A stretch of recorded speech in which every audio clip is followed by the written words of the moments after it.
So this topic, put a timer. I'm not going more than 5 minutes on this. I want to be super quick. But Bring up a timer. we're not going. Making things hard on me. No, you don't have to. I was just joking. I'll But do it. I got don't the want timer up. You want 5 minutes? You want 10 Go ahead. minutes? Go ahead. Do it. Yep. Do it. Do All 5 minutes. 5 minutes starting now. So we are officially starting our Pokemon talk. No, not on Pokemon Violet. Over the kind of the month, I've been kind of playing off and on a Pokemon game that I picked up. But yes, I've been playing the game Pokemon Brilliant Diamond. I picked up. I know I'm a little bit late to the game on this one, but have any of you guys played this one? Did you play this remake? Mm-mm. I almost picked it up only because I wanted the benefit it gave you in Arceus, because like you got like special Pokemon. That was the only reason. But I heard so many negative things about it, I decided not to touch it. So again, I'm gonna be quick, but I'm gonna struggle to find any super unique aspects of this game. I mean, it was ultimately a fun Pokemon experience, but it definitely did not change the formula at all, in my opinion. I'm struggling to find anything that I saw was slightly different. I mean, the only thing that's slightly different is you get, I can't even think of the name of the thing, but you get like a device now that's almost acts like a watch or like a computer that's on like the top right of your screen, and that's how you access stats and your Pokemon and the HMs, you know, to use moves and stuff. Let me ask: did you play the original Diamond and Pearl?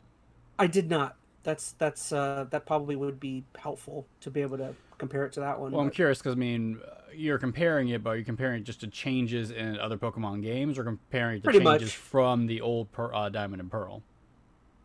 I'm comparing it to older Pokemon games. Because what generation was Diamond and Pearl? Was that like 4 through 4? Ruby. That was after Ruby and Sapphire. After Ruby and Sapphire, pretty sure it was that. And then you got into the Black and Whites, and then you got into 3DS territory, I think.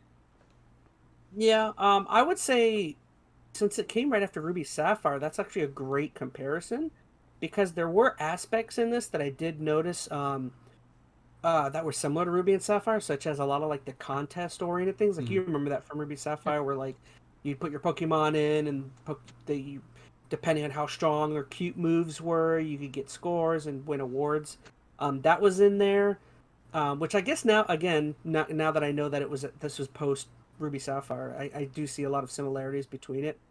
But ultimately, to me, it was just a pretty basic Pokemon experience. I mean, there's another, I forgot what team it was, you know, their team Star, Galactic, you know, some other team, and ultimately they want to kind of take over things and own capture legendary Pokemon, and you're just trying to stop them throughout the game while beating gyms. Yeah.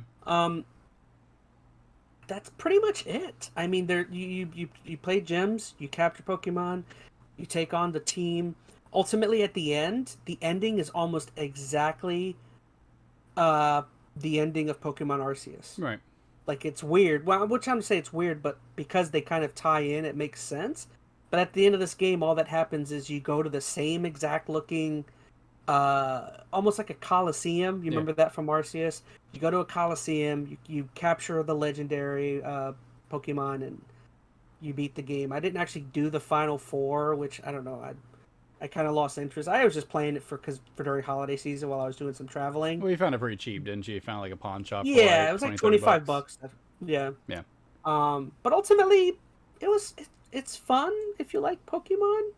I mean, I didn't have a bad time. I just, trying to find new or unique aspects of it for me were not plentiful. Once again, it's just how you utilize HMs and your map and all that, just through like a top right machine thing that kind of is your way of utilizing everything. Well, I think to be fair, I mean, I haven't played it. It is based on an older game. I guess, yeah. You have to remember this isn't a new Pokemon game. It is a game, and I get this is where my points go with this. So this literally sounds like, from my understanding of hearing other people talk about it and before you talk about it, it's a 1-to-1 remake, pretty much, of Brilliant Diamond or Diamond and Pearl.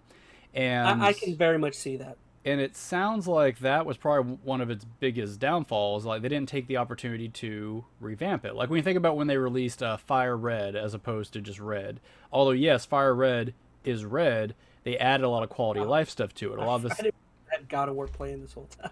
Oh, well, I haven't had B-roll anyway, so it doesn't matter. I switched over to Um, Pokemon.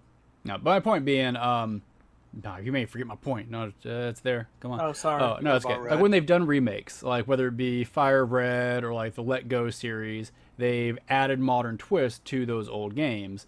This doesn't seem like they did that. Oh, there's our timer. But I think that's the issue, right? They should have taken this opportunity to revamp it some for, you know, modern age, besides just the chibi graphics they came across with. But either way. I guess real quick, I'll just throw out the chibi graphics you mentioned. I remember that was kind of a small talking point for the game. I don't think they're all that particularly good looking. I mean, maybe like you're saying, because it's a remake and based on an older game. I guess in a way I can kind of see it being kind of cutesy because it's, you know, a play on the older type looking Pokemon style. I know a lot of people hated those graphics when they were revealed, so I yeah, didn't think they were great. I don't have Now that a I'm preference thinking, per se. They just look very simple. there's a lot of games that use that kind of style too, because of 4 remakes in particular, like Final Fantasies and stuff. They all The had new that like Zelda, I chibi. played that new Zelda one that looked like that too. The Zelda Was it, one though took it a little bit further. It wasn't Zelda. just chibi. They almost were going for like a toy aesthetic. So I think for that it was more than just, oh, let's make the heads big. Like they had some other artistic qualities to it. This game's just straight up big head mode. I played that one on stream. I played that one on stream while I was like sick with COVID. That was a COVID like I need to play something because I have nothing else to do. Gross. Yeah. All right. Well, that was it. I mean, again, I thought it was fun. It's fun if you like Pokemon. If you Fair. like Pokemans, do you want to catch them all? Then I don't know. Go buy this one. All right, Metal.